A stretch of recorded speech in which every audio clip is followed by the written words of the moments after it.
Max had completed his survey, 3 years on Kepler 442b, documenting flora, fauna, and geological formations for the Terran Colonial Authority.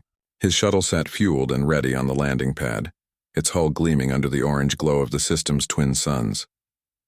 Tomorrow he would leave this world forever, but tonight she came again. Luna emerged from the bioluminescent forest like a phantom, her crystalline skin refracting starlight into 1,000 colors. She was Velhari, one of Kepler 442b's indigenous species, and not just any Velhari. She was their queen, ruler of the 7 valleys, commander of millions, and for reasons Max couldn't fathom, she had chosen him.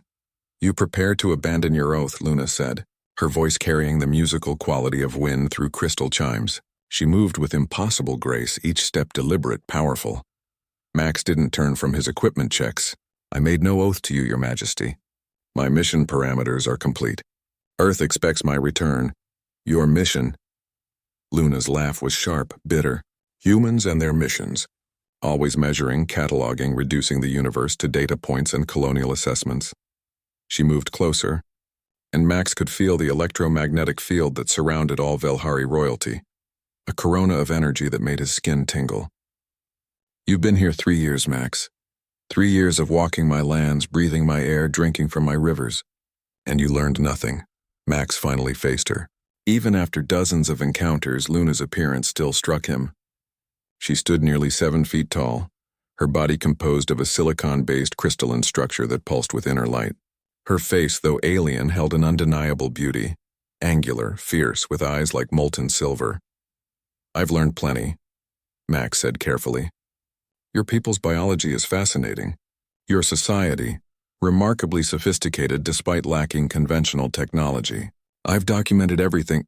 "You documented," Luna interrupted, stepping so close that her energy field enveloped him. "But you didn't understand. Tell me, human, why do you think I kept visiting you? Why do you think I, who hasn't left my throne room in 12 cycles, came night after night to watch you work?" Max had wondered. Extensively. His academic training offered no framework for an alien queen's interest in a xenobiologist. Scientific curiosity? Luna's expression shifted to something that might have been sadness. "You humans, so brilliant, yet so blind." She raised one crystalline hand, and the air between them shimmered. Images appeared, memories.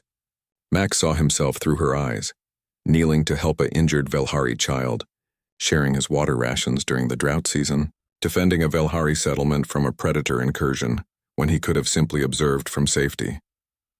"You think you came here to study us?" Luna said softly. "But I've been studying you. Your species is young, reckless, often foolish, but you possess something rare in this universe, something most species lose as they advance. Compassion without calculation, bravery without glory-seeking, the ability to see others not as obstacles or resources, but as lives that matter." Max stared at the memories, his throat tight. "That's just basic decency." "No." Luna's silver eyes blazed. "It's not. Do you know how many species the Galactic Council comprises? 7,412. Do you know how many would have done what you did for my people? Perhaps a dozen. Your species isn't remarkable because you're strong or intelligent. Countless species exceed you in both. You're remarkable because you care, even when it costs you. Especially then." She gestured and the images shifted. Max saw scenes he'd never witnessed. Velhari councils debating humanity's worthiness. Luna arguing passionately for Earth's inclusion in the Galactic Council, facing opposition from thousands who viewed humans as primitive aggressors. "I fought for your species' recognition," Luna said. "I spent political capital accumulated over centuries. I made promises and bargains, all because of what I saw in you, a representative of what humanity could be." "Why?" Max whispered. Luna's crystalline hand touched his face, cool and electric. "Because 3 years ago a human arrived on my world. He was supposed to observe and report. Instead, he helped. He protected. He cared about my people as if they were his own.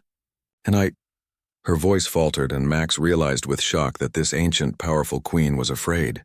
"I fell in love with what that represented." With what he represented, Max's mind reeled. "Luna, You're leaving," she said, withdrawing her hand. "I know, your mission is complete. Earth calls. And I'm asking you, Not as a queen, but as someone who's watched you, learned from you, admired you. Don't go. Stay. Not as an observer or scientist. Stay as a bridge between our peoples. Stay and teach us to be more like you. Stay and let us teach you what we've learned in our thousands of years. The TCA will send someone else, Max began. I don't want someone else. Luna's shout echoed across the landing pad, her energy field flaring brilliant white. Then softer. I want the man who carries injured children, who shares his food without being asked, who risks his life for people who aren't his own. I want you, Max. My world wants you. Not as a visitor, as family. Max looked at his shuttle, then back at Luna. Earth seemed suddenly distant, not just in space, but in importance. He thought of sterile labs and bureaucratic reports, of a world that would analyze his data and probably never act on it. Then he thought of 3 years of sunsets over crystal forests, of Vilhari children teaching him their songs, of nights spent talking with a queen who saw humanity not as a threat or resource, but as something precious. If I stay, he said slowly, I'm not just a scientist anymore. Luna's smile could have lit the dark side of a moon. No, you'd be an ambassador, a teacher, a friend. She paused. Perhaps more if you wished it. Max made his decision. He pulled out his communicator and typed a message to the TCA. Mission parameters expanded. Recommend permanent diplomatic station. I volunteer. Luna's electromagnetic field pulsed with joy, washing over him like warm rain. My mission was over, Max said, looking into her silver eyes. But apparently my purpose just began. The alien queen didn't leave him. And this time Max realized he didn't want her to.